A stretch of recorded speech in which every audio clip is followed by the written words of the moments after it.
Well, as you just saw in Christine's report, there is a lot of anxiety about wearing or not wearing a mask in school right now. Yeah, some students are still worried about getting COVID, but they're facing other pressures as well, and changes are just happening so fast. Yeah, and here to talk about that is Dr. Jonathan Maynard, a pediatrician with Providence Mission Hospital. Welcome, Dr. Maynard. Thank you. Thank you. It has been a major change for everyone, obviously, but especially children having to wear masks for 2 years now. Tell us more about the impact on their well-being, first of all.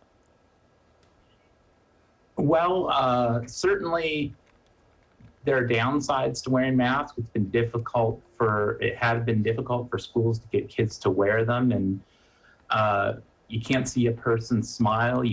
Emotional expression gets blocked a little, but kids are really adaptable is the good thing. And for my own children, I found they were able to adjust and still be kids and still have fun even when they wear their mask. But what are you telling parents and young patients if they're not sure about whether to keep wearing a mask or not? Well, I think that's okay. And what I'll tell parents is that you need to be patient.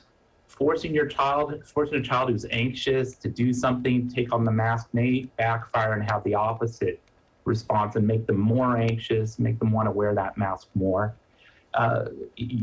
Like a lot of people I've heard say, it's been an abrupt change. You know, all of a sudden we're not wearing masks when all the world was doing it. And that's going to be hard for some children to accept. And you need to remember that some children have seen relatives die from COVID or have long effects from it. And other children may have situations where they have a family member who can get who has a suppressed immune system or is on cancer treatment or has another condition that might make them more at risk. So those children will feel in other ways the need to wear a mask to protect others. Dr. Maynard, we heard from some students who are worried about COVID, but for some, they feel insecure or anxious. They've actually used those two words. What are your thoughts about that? Well, I think it's natural when the changes happen so fast, when COVID has dominated the news for the last 2 years. I think it's natural for some children to feel more anxious. And really, it's going to be time that's going to bring them back to feeling comfortable and safe again. Before they can really, the smaller group of patients, of children who are still wearing their masks are ready to take them off. But Dr. Omicron and other variants are still out there and very contagious. Are you concerned that cases could go back up with more students ditching their mask? Yeah, we really don't know.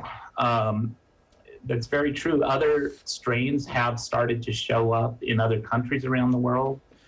And really, it takes a while. There's an incubation period for COVID. So if a person is exposed, you may not know for a couple of weeks that you actually caught it.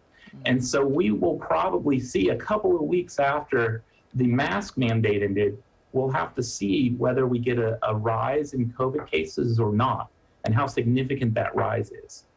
Well, doctor, we know vaccinations are key in getting the virus under control. Right now, of course, ages 4 and younger are not even eligible to get the vaccine. The rates among the youngest children are still pretty low. So what can be done to get those numbers up? Well, I do my part, which is I encourage all my patients who are old enough to get the vaccine and their families. And really, I'll just add my voice to the voice of experts way more knowledgeable than me, that it's very important for everyone in this country and for all our children's sake to protect those that can't be vaccinated. The younger children under 5 who can't get the vaccine, well, the family should go get their vaccinations to protect those younger children, or the elderly that have a weaker immune system, or, as I said, cancer patients and other people who could have pretty disastrous results from getting sick. All right, Dr. Maynard, thank you so much for joining us and weighing in for us. Thank you.